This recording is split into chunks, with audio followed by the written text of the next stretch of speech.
हामी जतिसुकै नम्र भए पनि हामी सबैमा पाप गर्ने क्षमता हुन्छ।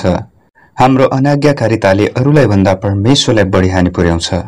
परीक्षाको प्रतिरोध गर्न र पवित्रतामा बाँच्नको लागि हाम्रो आफ्नै सफलतामा होइन, परमेश्वरको आज्ञा पालनमा ध्यान केन्द्रित गरौँ, किनकि उहाँको आज्ञा पालन गर्दा सबैतिर आशिष प्राप्त गर्न हामीले सक्नेछौँ र पापबाट छुटकारा पाउनेछौँ। भजन सङ्ग्रह 51 को 4 मा यसो लेखिएको छ, तपाईको विरुद्धमा, केवल तपाईकै विरुद्धमा मैले पाप गरेको छु र तपाईको दृष्टिमा जे खराबी छ त्यही गरेको छु। यसै कारण बोल्नु हुँदा तपाई ठिक प्रमाणित हुनुहुन्छ र न्याय गर्दा तपाई न्यायी ठहरिनुहुन्छ। आउनुहोस् प्रार्थना गरौँ।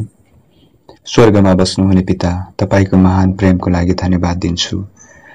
मलाई आज बिहान उठ्ने हौसला र शक्ति दिनुभयो र मलाई ताजापन दिनुभएको छ। आज दिनभरि मलाई तपाईको आज्ञाहरू पालन गर्न र तपाईकै मार्गमा हिँड्न डोर्याउनुहोस्। हे प्रभु, म बुझ्दछु कि मेरा गल्तीहरूले तपाईलाई पीडा दिन्छन्। ती दुःखको सट्टा आनन्द दिने जीवन बिताउन तपाईको मार्गदर्शनको लागि म आभारी छु। येशूको नाममा प्रार्थना गर्छु, आमेन।